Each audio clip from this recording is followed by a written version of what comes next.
6 border communities between Kano and Katsina State, comprising Shanono, Saure, Gorondutse, Ongwan Tudu, Ongwan Samia Fururua, and Dodona, all in the Shanono local government area of Kano State, have accused the Katsina State government and the Miyetti Allah Cattle Breeders Association in Katsina State providing an enabling environment for bandits to attack their communities.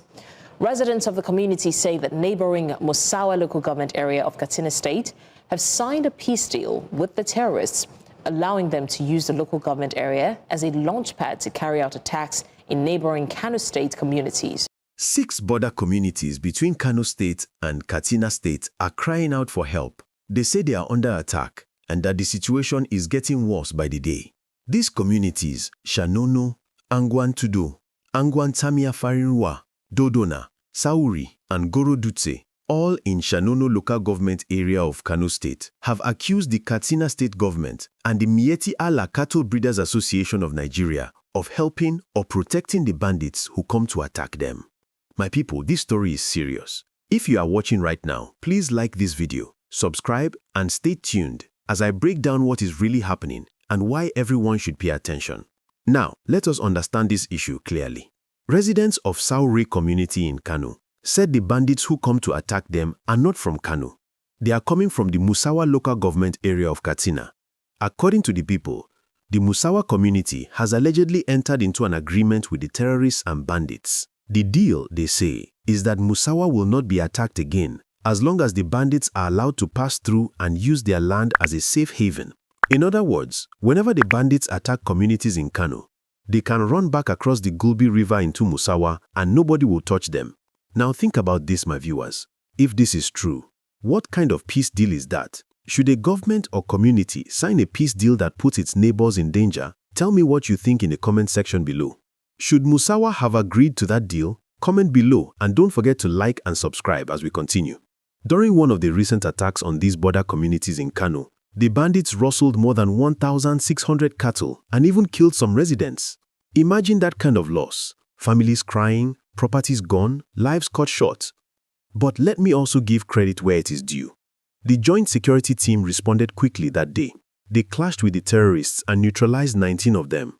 Sadly, we also lost 2 brave soldiers and 1 vigilante in the process. May their souls rest in peace. But the question people are asking now is this: why are the bandits getting stronger even after all these security operations? Are they getting support from people in high places?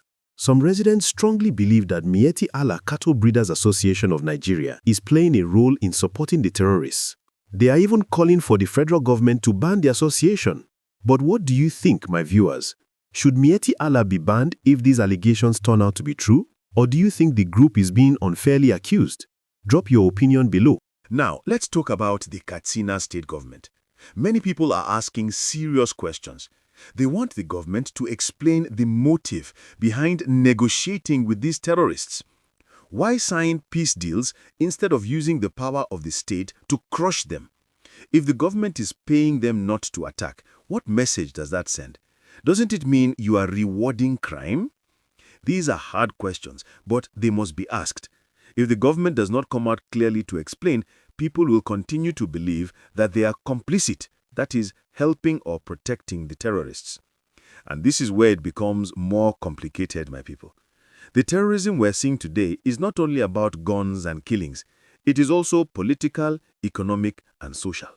When some leaders or elites benefit financially or politically from chaos, they will not want peace to return quickly. Some people are even saying that influential community leaders and politicians are compromising for money, collecting money from bandits to look away or to speak softly about the killings. Can you imagine that? If true, that is betrayal. But do you believe these allegations? Or do you think people are just angry and spreading rumors? Let me know in the comments below. And please don't forget to like this video and subscribe for more honest discussions like this one. Now, let us look at the role of the security agencies. The residents of the 6 communities in Shanono local government area of Kano State have praised the security agencies for responding quickly to prevent the terrorists from attacking them. We must commend the resilience of the joint security team. But some other communities who have been attacked in some other states by the terrorists and bandits have accused the police and soldiers of not responding quickly whenever they call for help. They say sometimes they alert security operatives early, but no one shows up until after the attackers have gone.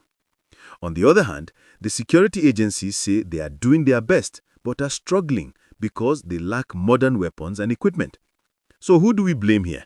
Is it the soldiers on the field who are risking their lives, or the system that fails to equip them properly? Drop your thoughts below. My brothers and sisters, this is what analysts call a systemic failure. When the government fails to protect its people, when corruption eats deep into the system, when tribal and religious sentiments influence decisions, insecurity becomes difficult to end. Some people protect criminals because they share the same ethnicity or religion with them. Others do so for personal profit. But when bandits attack, they don't ask if you are Christian or Muslim, Fulani or Hausa, rich or poor. Everyone suffers. That is why Nigeria must unite against these terrorists. Now let's be honest, there's something to be learned from the Kano communities. Despite the attacks, many of them are refusing to bow to the bandits. They are standing their ground. They are saying, no, we will not negotiate with killers, and that courage must be supported. We need more communities like that across Nigeria. If you see something suspicious in your area, report it immediately. Yes, some people say reporting doesn't help, but silence helps the criminals even more. We must also remember, this is not just a Kano or Katsina problem. It is a Nigerian problem. The borders between states are porous. Once a terrorist crosses a river or a forest, they disappear. That is why there must be strong cooperation between states and between communities. One state cannot sign a peace deal and expect its neighbor to suffer. That is not peace, that is betrayal. My people, what do you think is the best way to stop these attacks once and for all? Should the government stop negotiating and face the terrorists with full force?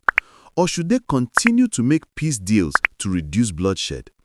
Comment your thoughts below and don't forget to like and subscribe so that your voice can be heard. Before I round up, let's not forget the victims. The farmers who lost their cattle, the mothers who lost their sons, the soldiers who died protecting innocent people. They are the real heroes. We must continue to speak for them. This story should remind us that peace without justice is fragile. Nigeria cannot continue like this. The government must wake up, the people must unite, and the security agencies must be empowered to act swiftly and fairly. Because if one part of Nigeria is burning, all of us are at risk. So, my brothers and sisters, I leave you with this question. Do you think Nigeria will ever win the fight against banditry if the system remains the same? Drop your answer in the comments below. And please, like this video, subscribe, and share it so that more people can understand what is truly happening in our country.